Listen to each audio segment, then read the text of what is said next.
পাশে ডিম সিদ্ধ হচ্ছে, এক পাশে মুগ ডাল বসিয়েছি।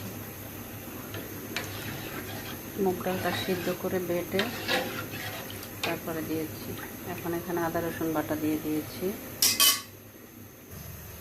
মুরগি, মাছ,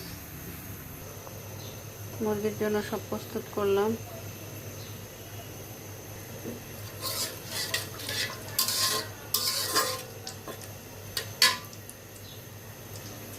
এদিকে মুগ ডালটাও বলক হয়ে আসছে, বলক চলে আসছে। বাস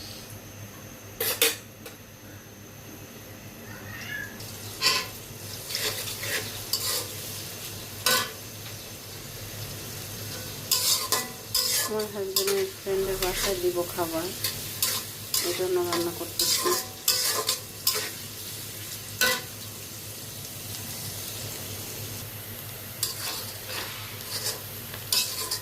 এখন আস্তে আস্তে মশলাগুলো দিয়ে দিব।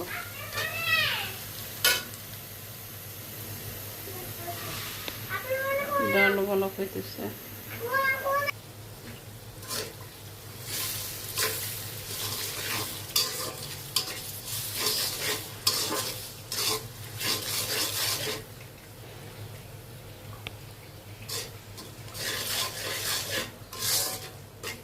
একটু তেলে ভেজে নিলে মশলার যে গন্ধটা ওটা অনেক সুন্দর হয়, ঘ্রাণ যেটা।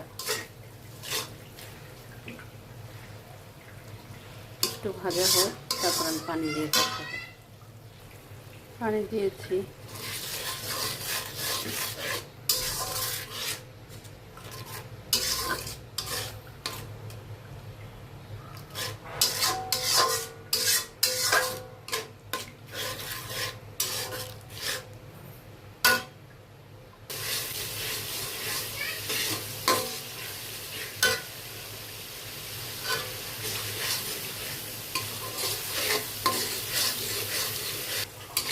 আলুটা সিদ্ধ হইতে একটু লেট হয়, এই জন্য আলুটা আগে একটু সিদ্ধ করে নেব।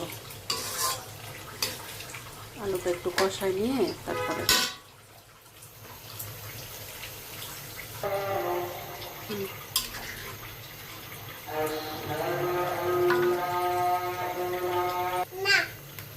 আলুটা সিদ্ধ হয়ে যাচ্ছে।